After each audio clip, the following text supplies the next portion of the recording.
welcome back. I'm Mike Quincy. I'm Jennifer Stockberger. And I'm Jake Fisher.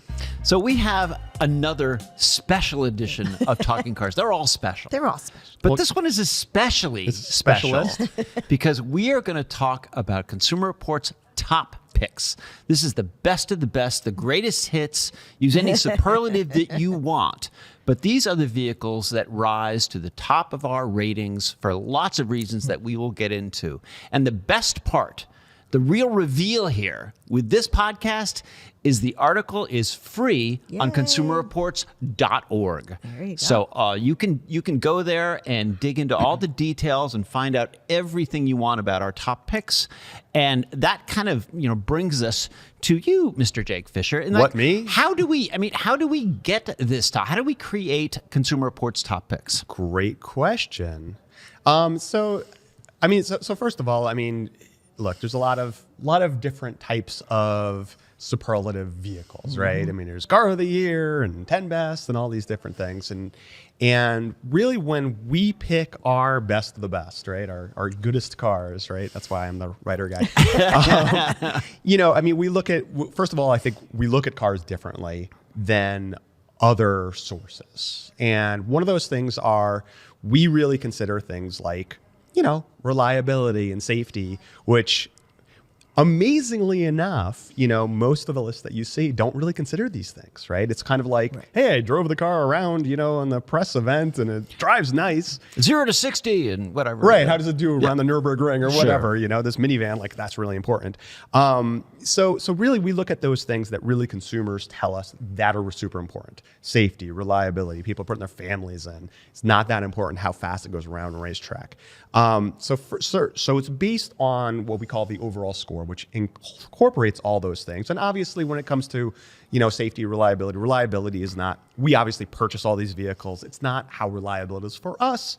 It's based on, about 300,000 vehicles out there in the wild and people telling us how these cars are really holding together. And you're referring to our famous surveys. The famous special survey. Absolutely. So that's a big part of it. And then we're looking at, obviously we're the ratings people, right? So we have ratings in all these different categories and we're looking at the categories that suit the most amount of people. And then we're looking at the ones that are really, either at the top of those lists or very near those lists. But, there's kind of a little bit what goes in the background and how we choose them. And it's not just purely mechanical, top of the list. It's that we're actually looking at these vehicles and we're looking at, what kind of safety equipment's available with that. We're looking at the price of these vehicles, how much it suits, and then we're choosing those best picks that we think are going to suit a lot of people. And it's complicated and it's scientific. And Jen, it's not like we get into rooms like, well, I like this car, so it's a top pick. It's not even close to that, correct? No. And there's a lot of thought that goes into it, again, into the scoring itself. But the way I look at it, not to just pile on with the superlatives, but these are the no-brainers. There is the shopper out there, for sure, and we've all met them. Just tell me what I should get. This list annually is those no-brainers. It ticks the boxes, including, Jake, to your point, the ones that have the safety features that we recommend and that we're incentivizing to be a top pick. It's all there. Pick one. Pick one. And there's many models that have like the hybrid variant of it, but pick one. As opposed to the person who wants to really delve into our ratings for a certain vehicle that meets their specific needs, which we totally encourage people to do. And we've said many times, our top pick may not be your top pick. Absolutely. And to get in there and look at the ratings and find what suits you. These are the no-brainers of it does all of these things. And this is really kind of how we set out our ratings, right? I mean, we're trying to make it clear that, yes, exactly, our top pick for this category might be this vehicle, but it's not the best one for everybody. Different people have different priorities, and we do our best to try to lay it out. It's like, so go down the list and pick that one because it does something that's really important to you. And when you think about the evolution of our top picks, we've had different categories that some have come and gone through the years, and we've also continuously raised the bar. We've required that manufacturers have standard safety features, not just on their top trim, but from the bottom trim to the top trim, and we continuously make it a little bit harder, not only for the vehicles to get Consumer Reports recommendation, but again, to reach the echelon of our top picks. Very well said. And I think there's two kind of really interesting things that I think about when you talk about, how we've evolved. So one thing is we used to have this, like, the green choice. Right. Exactly. And what was it? The Toyota Prius was like this green top pick for many years. Yep. And, people looking kind of sharply at our top picks this year, you'll notice there's no Prius. Because you know what? There's a lot of green choices. You don't need to go and get the Prius in order to get that great fuel efficiency, right? I mean, you look at, things like a Camry. It's getting amazing fuel efficiency and being roomy and being all these things. So that has evolved in itself. That I think it's right now about 7 of the top picks are either some kind of electrification or available as electrification. So I mean, wow, total explosion of that in the last 20 years. But the other thing is in terms of what's required to be a top pick. And I'm glad you brought that up. For instance, one of the things that we need to see is, not just automatic emergency braking with pedestrian detection, but we also want to see that automatic emergency braking, not just happen at low speeds, but also be available for you even at highway speeds, which most vehicles are doing. I mean, we had some discussions when it came to one of our small car top pick because of that, right? Yeah. So and you're explaining why the top pick may not be the top rated, which is a common question. What do you mean? The Elantra hybrid is at the top of the list. Why isn't that the top? Again, a great vehicle. Yeah, but it may be missing some of the elements that we're now saying, to your point, has to be there to be a top pick. Sorry. No, go ahead. Oh, and you brought up the Prius. And it's not a top pick. It's still a recommended CR car. It's still an amazing great choice. Yeah. But it's just not quite at that level anymore. I suppose a lot of products have caught up to it in some ways. A Prius is really interesting, and I'm sure a lot of people are like, what? How can a Prius not be a top pick? As always is. But again, it's like the market has changed, and if you could get nearly the same fuel efficiency out of vehicles like that Elantra hybrid or a Corolla hybrid or even a Camry hybrid, which, well, I shouldn't even say Camry hybrid. Right. They're all hybrid now. We didn't say hybrid because they all are. The world has changed. Right. So I mean, the Camry is getting better fuel efficiency than the Prius used to. Right. Just a few years ago. Yeah. So and the Camry is a top pick. So I mean, just for clarification. And also for clarification, when you say electrification, you're talking about hybrid, plug-in hybrid, and pure EV. Because that term electrification can mean different things for different people. Yeah, I mean, they all have 12-volt batteries, and ignition. But to your point about greenness, we've also done a better job of indicating which cars are greener in our ratings throughout the year. We don't have to pull out the Prius because now there's that little green choice that says, hey, this is probably a fuel efficient and low emitting vehicle. You've done that. Right. And some of the vehicles, kind of on the lower end, the more inexpensive ones aren't necessarily hybrid or plug-in hybrid and all that. That's because, again, the cost is now, very important. So for everyone right now, it's not the best option. But we're seeing over the years more and more, and who knows, 5 years from now, they probably will all be hybrid or something. Some level. And that has, been part of the reason that we do what we do is we study the auto industry. And I know it's been fascinating for me to see the evolution of hybrids. And Jake, you've talked about this a number of times about even GM went into the hybrid thing. They had a hybrid Tahoe, for example, which was kind of crazy. But they were sort of fringy, and now they're way more mainstream. Oh, gosh, yes. And that's good for consumers. They're doing well in Consumer Reports testing. So, kind of good on Toyota for seeing this technology, refining it, sticking with it. Mm-hmm. And it shows in the reliability surveys also that Toyota hybrids tend to be very reliable. Even your word refinement, you think of the early ones where we said, there are a lot of electrical noise and regen braking that we and were there's so no obvious. Power. And now you don't feel any or hear any of that. It's you wouldn't know if you didn't know. And not just that. I mean, they, for the most part now, they drive nicer.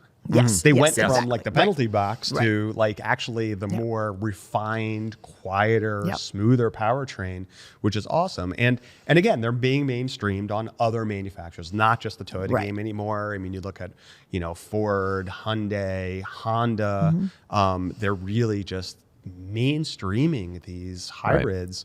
And yeah, I mean, just there's no compromise. And actually, speaking of compromise, I mean, one of the top picks, the Ford Maverick, which is just, up until now, they didn't even do an all-wheel drive hybrid, which is kind of like, It's you a want truck. the hybrid?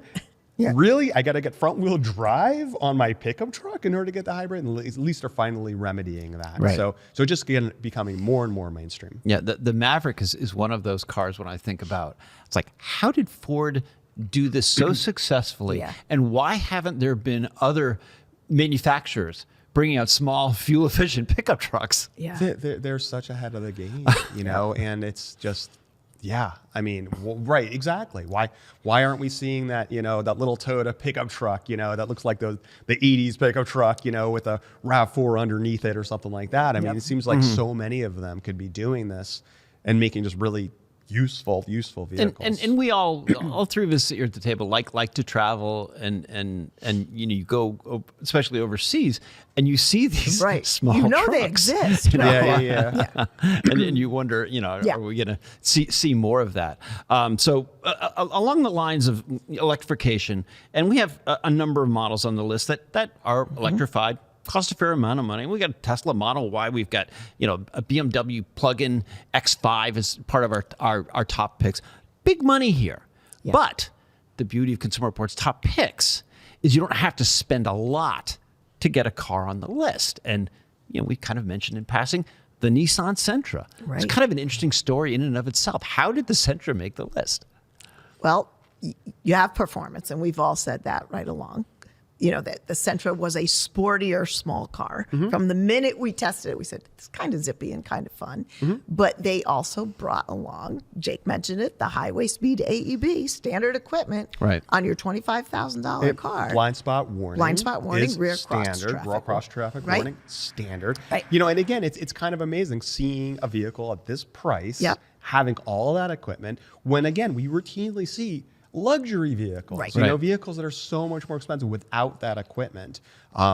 It's a small car is not what it used to be, right? I mean, it's like you could have that equipment and you get, higher trims to that thing. It looks terrific. To have the no-brainer for $25,000, that's awesome. Right, and That's awesome. And Nissan gave it some handling chops. They did. Absolutely. The car drives really It's a pretty nice well. car to drive. It really And is. I think Nissan gets probably unfairly, but it's the butt end of jokes about when you think about manufacturers. Oh, Nissan, Honda's going to acquire Nissan, which didn't pan out or anything. But you can't just write off a manufacturer wholesale. You've got to look carefully within the model line, because something like the Sentra is like you should consider it, even if you would not consider Nissan in general. Consider that. You make it a better deal because it's not the one that everybody else is looking at necessarily.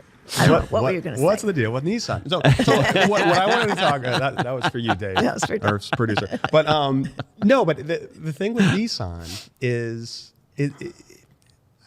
it's really interesting about it because Nissan, right? I mean, there was talk about Honda buying them or merging or whatever, and part of what Nissan's doing is, again, they are the Nissan Sentra. Yep.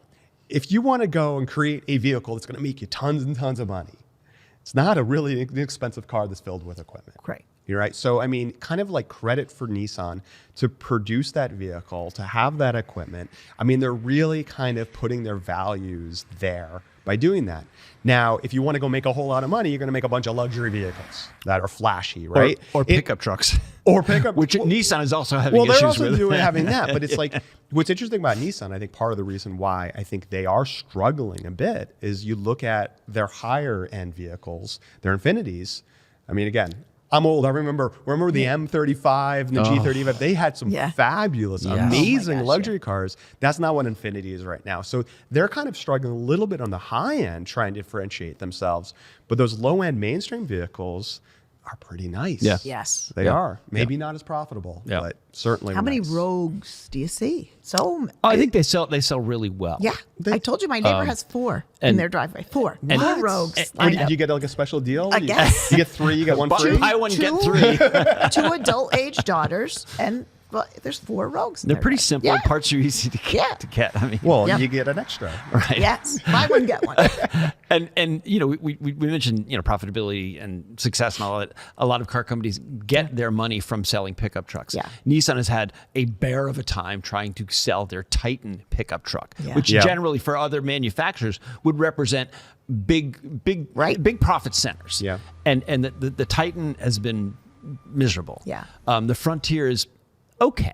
We had a but Frontier. but it's so Nissan's got to take the wins where they can get them, and they'll probably be happy to see at least the Sentra on this list. Well, and what's interesting is, the unevenness of manufacturers. So, I mean, when you look at our top picks, there's a lot of different manufacturers Yep. that are Represented. represented there, and again, like, you mentioned the Tesla Model Y. We're not recommending all the Teslas, right? We're Right. not recommending the Cybertruck. We're not recommending, some of their higher end vehicles. So you almost have to look at the manufacturer and look at their product lines. And there's some amazing products Yeah. in each one of these brands, and there's some not so good ones. So, I mean, we have a lot of information on and actually a lot of it's free on our site. If you look at each one of the brand, you can understand what the product line looks like and what they do generally. But it's not always totally consistent in those product lines. And there really is something for almost everyone if you're looking to buy a new car. Right. The top picks, if you got some money, there's Lexus, there's BMW. Yeah. If you don't have as much money, There's reasonable. there's Ford, there's Toyota. By there's- intention. And, Right. and a manufacturer we haven't even touched on. I think Subaru. Well, that's what I was. Come on. You were heading where I was Yeah. heading. In that, as much as we talk about the new to the list ones, the Mavericks and the Sentras, you can't help but think about the ones that have been there year over year over year. The Highlanders, the Foresters that are still there. Yeah. Maverick's not brand new. To the Not list, brand new, but yeah. But yeah, you're right. Yeah, you look at things like Forester. It's been Yeah. for a while. So Subaru has figured out a lot of good formulas for their vehicles, certainly in terms of how we test them and what's important to us as automotive experts and reviewers. But that's really interesting. It's what's important to, I would say what's important to normal consumers. Right. And that's what's really interesting about it. So one of the things that we don't, I mean, we're talking about Nissans, we're talking about their profit and loss or whatever. It was talking Nissans, not talking cars. I mean, look, obviously we're not looking at the company, and their business Correct. practice. We're obviously not looking at the styling. We're not looking at these types of things when we're choosing these picks. We're looking at what consumers tell us are important. Again, going back to things like, visibility and reliability and safety. And that's why our picks don't necessarily look like everyone else's. Just going back to that. And a Subaru is such a great example because you know what? Hey, there's a redesigned Subaru Forester. Is it? I mean, out of any company, That's a I fair don't argument. see it, If right. you know Yeah. the Forester, you I know mean, exactly what Jake is the talking last tell about. you a couple of great story. generations, Yeah. it's hard to. I mean, they are not building these vehicles that are like flashy and exciting. They're a little boring, Yeah. but they do things so well, right? Right. And you could see out of them, and they're easy to use, and they're quiet, and they're comfortable. They do the important things. So no, we don't really care about the styling and how cool it looks, or what colors are available. Right. Although Just the consumers don't writers either. among us sort of care about the styling because we do talk about it, but We do. it's not part of our We acknowledge evaluation. it. Not part of our evaluation. And I do think it identifies, but just a great small story is that my mother and I just were in a crash. I was driving. She was with me. She's 87 years old. We were in her Subaru Forester. And guess what? They totaled her car. And we had to go shopping for she's 87. So I'm like, okay, did we buy a new car? And we didn't. We said, okay, let's go look for a used vehicle. Who knows how much longer you'll be driving? And I said to her, what do you think you want? And she said, I want a Forester. And just exactly what you said. She wanted it familiar. Yeah. She didn't want a lot of technology. I can't believe I'm saying this, but we actually did not take the version, forwent the version that had the blind spot warning and the rear cross traffic warning because she said, I don't drive much on the highway anymore. There I you don't go. need to merge. This one is a little more simple for me. And we ended up with a 2022 Forester because she just felt like at her age and her driving, she wanted it exactly the same. And visibility, to her point, was exactly Right. why. And So access. we were in another Forester. Yeah. So, for access, yeah. if you are, looking for what kind of vehicle you're looking for, and you are Jen's mom, write in the comments. Right. You can ask, and Jen will help you out. Exactly. We'll Jake, go through it. wouldn't it be helpful if Jen's mom knew someone at Consumer Reports that could help her find a car? And I admit I was pushing for the blind spot version, the rear cross. I said, you might use this. You're, limited range of motion. You're an older individual. I don't drive on the highway. And she doesn't. No, she's always been putting you in your Very place. practical. So Very practical. she's choice. continuing. And she paid a little less. So But, yeah. when I think about Consumer Reports top picks list, I go back to my automotive geekdom of when I was a kid. Car and Drivers 10 Best, always a great issue. I always looked at that. Right. The Road and Track would have like the best driver's car. Sure. And I would always go through the list and I would imagine, okay, you got to pick one Yeah. to drive off into the sunset. So for you guys, if you had to pick one vehicle on our top picks list on to the drive list? away, To drive away. what would it be?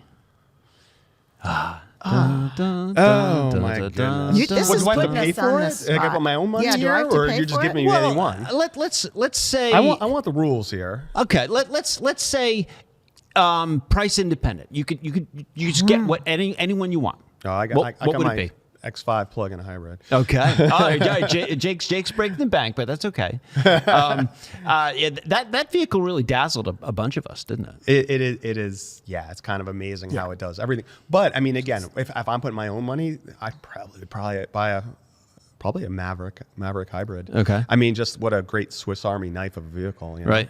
Maverick hybrid all-wheel drive in 2025. Yeah. That's right. That's right. Miss Stockberg? I think I'd go with a Camry. I think I would go with a Camry.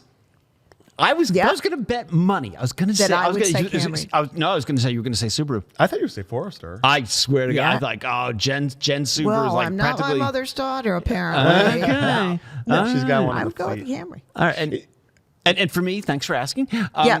We don't really care. No, we do. We do. This is a joke that Monticello and I have all the time. The Camry to me is the top pick. Yeah, it's it's bar all none. around. It's pretty I love impressive. the way it drives. I love the fuel economy. I love the fuel- cruising range. Sure. Yep. The simple Yeah. controls. Yep. I just Reliable I don't as the day is long. exactly. I don't understand why people hate on the Camry or say it's boring. They haven't driven one lately because it drives pretty nice. You know, Yeah. you say to the talking cars audience out there, check out the Camry. Yeah. Stop making jokes about it and go drive it. Yeah. just mentioning all those other lists. I just want to throw another really important thing where if you look at some of these other lists, sometimes they only look at vehicles that just came out this year. Yeah. So if you look at North American Car of the Year or whatever, a lot of them are like, well, of the cars that just came out. And, I can't, emphasize this enough. When you're out there shopping for a car, don't limit yourself to the ones that just came out this year. In fact, those ones that came out last year or the year before are going to be not only the more reliable choices, our data shows all the time, right? Growing pains have been done, but also you're going to get a better deal on it, right? If you got the first one on the lot, which unfortunately we always buy the first one on the lot because we want to test the cert. And you're we not- pay for it. Yeah, Yeah. you're not going to be able to do we pay for it? negotiate. Exactly. You talked about Subaru and the Forester not being a radical redesign. Right. And it reminds me of all the things that we talk about with reliability in that you're not redoing the powertrain Right. drastically. Don't bringing all break the- what. Don't fix what's not broken. and that has been Subaru's kind of MO. Same thing with Toyota in many ways. they have systems that they use over and over, and that tends to be the more reliable models. Yeah, basically take the headlights and the taillights, bisect them so they're kind of look like, and then you're done. But Redesigned. I just not stagnant. Like you take that new Forester, that is so much quieter than years of old. It's tweaks. It's Right. tweaks. But I think Jake It's is saying, refinement. Jake's saying Always you improvement. look at the new Forester and it doesn't look right. definitely you know not. it's a Forester. You know it's a You Forester. don't think, oh my God, Absolutely. what's that? But Right. for the Jen's moms of the world, Yes. that's exactly Yeah. what they wanted. And it may be exactly what they want. I think it's probably a fair Yeah. argument that most mainstream car buyers in the United States, they don't want all the attention that a Cybertruck brings or a Volkswagen ID Buzz. They want That's something, true. that's just kind of, I just want a car. I don't want to dazzle people. I don't Yeah. want to impress people. And that is what sells in most volume, right? Yeah. A Ford Yeah. F-150 looks like a Ford Yes, it F-150. does. And Yeah. you're not, you drive a new one down the street, it's like, oh, is that the new F-1? No, it's If you want a vehicle that is going to, get you want conversation everywhere you go, we're not going to be the ones giving you that advice. Right. But you bring up you just mentioned the trucks, that there isn't a top pick full-size pickup truck Right. so there's not only not all the cars, there's not all the categories always, Right. Yeah. because we also are selecting different categories. Right now, full-size pickups don't have a lot of recommended models in there. So the big trucks are not there. So there are some categories that aren't in the list either. Yeah, it Yeah. goes back to my earlier point, how we don't pick cars that we like them. I don't know if you guys have Not ever just heard we, this, the country but likes them, yeah. people have come up to me, friends, neighbors, people I don't even know, and say, "Why don't you like fill in the blank car?" Yeah, I agree. Yeah. And it's like it's nothing. There's nothing to do with whether or not It has nothing to do we with like it. us personally. Right. And I would have like the Miatas all the top. yeah, I was like there's All no the Ford picks. Mustang GT there. Wow. Yeah. Right. That's something we like. So So what was funny too, also you're like, which one should we buy? I'm like, I don't want to limit myself just to the top picks, and neither should anyone have to. Yeah. And that goes to our point where there are a lot of cars that score very well in our ratings within these categories. They didn't make the top picks cut, but they're they're still recommended. They're really great good choices. cars. That's right. So you go to consumerreports.org and you look on the ratings and you find the vehicle that best fits your needs, because as we say, what works for us might not work for you. And that's always like an aspect of our road test. We talk about seats. Yep. Make sure you sit in the seats, because the seats that fit us might not fit you. Yep. And consumerreports.org has all this information. Again, the article is free. It's awesome. Go in there, dive deep, and do your research and find the best car. Yep. And that's kind of putting a cap on 2025 top picks, which is an awesome topic and always an exciting. Yes. In terms of publishing, you have these seminal issues, and the April issue, what we used to call is the big car issue, was always an event, and now it's more online and it's more digital and all that other stuff. But anyway, we've got lots of great automotive information at consumerreports.org. No less exciting. Exactly. Which brings us to your questions. We love them. Text 30-second videos. Keep them coming to at cr.org/talking cars. That's cr.org/talking cars. And if we use your question on our podcast, we can send you a t-shirt or some groovy swag. We'll get you the CR branded stuff. So keep them coming.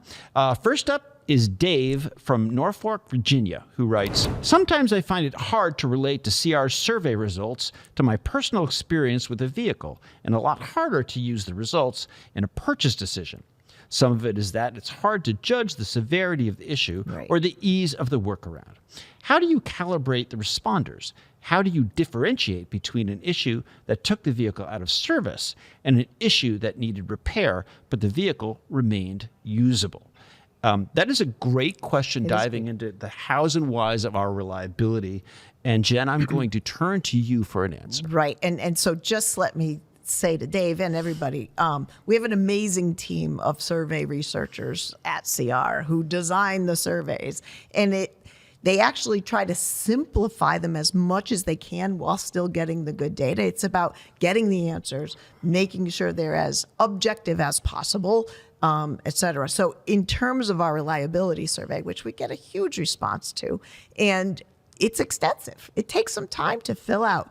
They make it as straightforward as possible. So to answer Dave's question, we do not ask them, the responders, to be calibrated in terms of what's more severe. We simply say, did you have a problem? What area was it in? Was it powertrain? Was it squeaks and rattles? Was it body hardware? Where does it belong? And we give examples of that. Where the severity gets added on is when Anita and Stephen are doing the analysis. At that point, yes, something that's a powertrain level issue that may put a car out of service is weighted more in the reliability score than something that may be a body hardware type of thing. Yeah, I mean, in the survey, there's a whole bunch of follow-up questions. So if you're like, yeah, I had an engine problem, we're not done. Now, years ago, we used to have this paper survey and said, I have an engine problem, I'm done with it. Now we're asking what kind of subcomponent? What was the problem? Did it require a rebuild? Was it a reflash of the electronics? We're asking these follow-up questions, and we're actually having them actually write in their own words what happened. So that analysis is actually going and determining how severe each one of those problems are, as opposed to saying, again, every engine problem is not the same. And that is also interesting, because obviously there's other things, some people will talk about problems per 100. Again, we don't talk about problems per 100 because it doesn't make sense to talk about problems per 100 because every problem is not the same. Right. I would much prefer to have a smaller problems, higher problems per 100 if they're annoyances, as opposed to a lower problems per 100 of things that really take the car out of commission. Right. And because people, to just be devil's advocate, they say, well, a squeak and a rattle, I can still drive the car, right? What's the problem? Why are you killing that car for a squeak and a rattle? I can still drive it. And that's why things like that are not weighted heavily at all. Right. In fact, also, I need to go to get into the nitty gritty of it. A lot of the electronics issues, I was gonna bring this up. they are very common. But they are not weighed that heavily. And there's for two reasons. One is, generally, I mean, obviously there's the ones that are weighed heavier. If like the whole screen goes out, Yeah, now I I just can't had actually see, my speed or what gear I'm in. Yeah. That's a bigger issue. But like, again, if I can't get my radio working or my CarPlay's not connecting, one, it's not a huge deal. It's not taking the car to commission. And two, what we have found year after year is that very often those things get rectified very quickly. Right. A reflash or a new Over the update, air, they'll get better. So we're trying to determine what's going to happen next year. Yeah. Those types of problems. Again, major engine problems, that's not going to get fixed overnight. Right. The electronic problems can be. Right. Yeah. And people bring up recalls, like, oh, it had a recall, and that makes it unreliable. But as we've kind of learned and studied, a recall is usually a one-time thing. Right. Right. And you take it to the dealer fixes it, and it's done. And for recalls, we do ask about whether or not, we are only asking if you have a problem that had to do with the recall. Right. So if you just say, hey, the car has to come in for a recall, you didn't actually experience a problem. They're trying to prevent a problem from happening. Yes. So it is a little bit different. But again, in terms of your mileage may vary, your mileage will vary. We're talking about statistically which cars are more likely to have a problem. And every once in a while you're like, well, yes, unreliable car, I didn't have any problems. Well, good for you because you're lucky. And you might have a reliable car and it might have a problem. Statistically, it was out of whack, but again, it's possible to have a problem with a reliable car. It's possible to have a good experience with an unreliable vehicle. Does not surprise me. Right. Reliability guru Anita Lamb says, we're trying to improve your odds. Yes. That's it. But there's no guarantee. Right. You can have the most reliable car in our survey and it can break. You can have the least reliable car in our survey and it can run fine. Right. And that is just life. And getting back to the tools, what is your tolerance for that? Right. How far, if you do break down, what does that do to your life? Right. Do you have another car in the driveway for a spare, or you can borrow one, or is it going to, you can't get to work and back? I mean, there's those decisions that internally have to happen for everything. And once again, the answer is consumerreports.org to find a reliable car. Yeah. So yes, thanks for your question. Good question. Reliability analysis it can be complicated, but we try to make it simple. And we have the data to back up why we say what we say. Yep. Okay, next up is Victor, who writes, when you test the brakes of hybrids, you conduct the test when the car is in B and doesn't make any difference. And Jake, you are so perfectly positioned to answer this question because your family has owned Priuses, and in the Prius shift lever, There's a B there. There's a B. Yes, there's a B. So what do you have for Victor? So well, first of all, the B is with like Prius and some other vehicles. It's analogous to kind of like low range. So it allows the engine to kind of rev higher or more engine braking or more regen. So you don't have to rely on the brakes so much. But to the answer of that, and actually it's very similar about like, if you're doing brake tests in a low gear or put it in low, does it make a difference? It doesn't make a difference. It does not. It does not. Really, the brakes are so powerful on cars. You've got enough braking force. You're just basically working with those tires not to lock them up. It doesn't really help you to be in a lower gear or be. And interestingly enough, I used to do a lot of car racing and stuff like that. And people are like, oh, you downshift. I'm like, no, just use brakes. Your brakes are going to apply enough pressure. Well, and it's when we talk about our braking and when Joe's doing it a lot, we consider it like emergency braking. Yeah, he is full on that pedal. What is the shortest distance that you can come to a stop because there's something in front of you? It's not that daily driving where a B or regen or something can help you preserve your brakes. And to the point of like a low range, shifting down or putting in a B, what it's really more about is like I'm going down this really long hill. I don't want to ride my brakes. I don't want to overheat them, which we call brake fade. That's what it's about, not that emergency stop. Right. Your brakes are going to be the Mount Washington Road in New Hampshire. That's there it. you go. Yes. That's right. You don't want to ride them all the way down. That's what the B is for. Use the B. Yes. What the B is for. Drop the B. And we do our emergency braking on our track in dry surface and wet surfaces. Right. If it gets too cold, we won't do that. It has to be at least 32 or above. It's hard to get to do wet that. surfaces below 32. Right. Then we have frozen surfaces. All right. We are going to put the brakes on this podcast, but not until we have one more question. And this is Peter from Alexandria, Virginia. I enjoyed your coverage of bicycle racks for cars, but I'd like to have the ability to carry bikes inside the vehicle. I have a Honda Element, now 20 years old, that I consider the ultimate bike mobile. Flip the rear seats up, and I can roll the two bikes in with both wheels on. Unfortunately, there's no new vehicle like that available in the U.S. Bikes might fit upright with both wheels in a regular U.S. market minivan, but those are huge and expensive. Next option is the one that can fit two road bikes upright with the front wheel off. But which vehicles have the inside roof clearance for this? It would help to have the floor-to-ceiling measurement in the cargo area, but I never see that measurement specified for vehicles.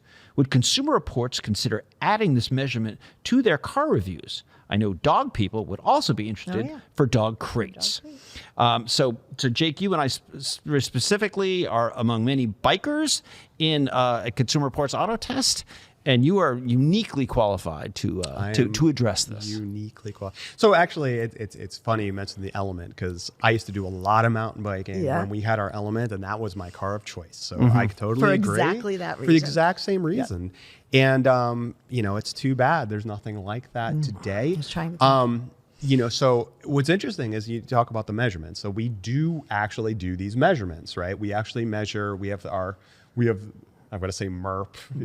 Maximum expandable rectangular parallelepiped. MERP. Wow. There you go. Well done. You have to go Jen. to school to learn how to say that. But it's basically especially nerds or to understand what it means. We figure out the largest box that will fit in each one of these vehicles. So so we do take those measurements. And actually, I was looking at some of the measurements, and what's interesting is there is one vehicle. Again, it's been discontinued, but much later than the Element. So up until just a few years ago, you could get the Ford Transit Connect, which actually is just as tall, and you can do the same thing with that vehicle. So a much newer used vehicle that has that option. But when it comes down to SUVs and non-minivans, it gets much smaller. Yeah. And really, you almost need to bring your bike to the dealer and try it out. And the thing is there's so many different variations because how big is your bike? My kid's medium, road bike is much smaller than my large road bike. And there's a lot of different things. And I got a tri-bike, and that's really hard because the handlebars are all kind of weird.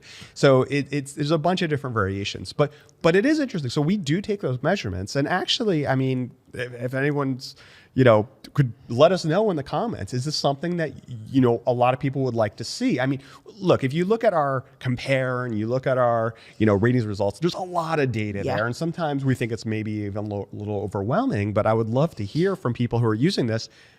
We do show the cubic feet, but we could go and add to it length, width, and height of the biggest box. You could call it a bikeability. Yeah. Bikeability or dogability. Dog crateability. Dog crateability. Dogability. And Jen, I just perked up when Jake said, bring your bike to the car dealer when you're shopping, because you say, bring your child's safety seats. Yeah. To the dealer to make sure Bring they a lot of install things. right. Yeah. So the dealer's going to be like, oh no, here they come. Wow. They got What has dogs, Consumer they Reports got been kids. telling people? and What are they doing? I can see the comments to this question, just firing in it on YouTube. Just get bike racks. I have to say, Peter, I hate bike racks. Bike racks drive me crazy. I love being able to put a bike inside a car because bike racks are just kind of annoying unless you've got a really expensive like hitch mount and all that stuff. And we also have done things for carrying bikes. A couple summers ago we had a Jeep Gladiator, which is their little pickup truck, and someone I know kind of signed it out all summer because of this nice little padding on the tailgate, and he put his bike on there. And, wow, look at that! I also know, and it's probably the case here too for Peter, is that you guys have some very expensive bikes. It's true. And having it inside a car means it's locked up. Yes. Yeah. So there's that too. Sometimes you tell me what you paid for them. So Peter, we feel your pain. Yeah. It is amazing how popular the Honda Element got after they stopped selling it. Yes. I see them I bring a trailer, and all of a sudden it's like, oh my gosh, it's so expensive.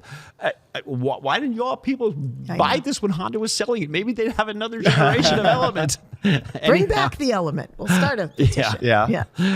So Peter, great question. Bikeability, maybe a future test that we'll consider doing. But that will bring us to the end of this podcast, which of course was produced by super producer Dave Abrams, expertly edited by Andrew. I still play hockey Belize and the famous Anatoly the Great Shubsky.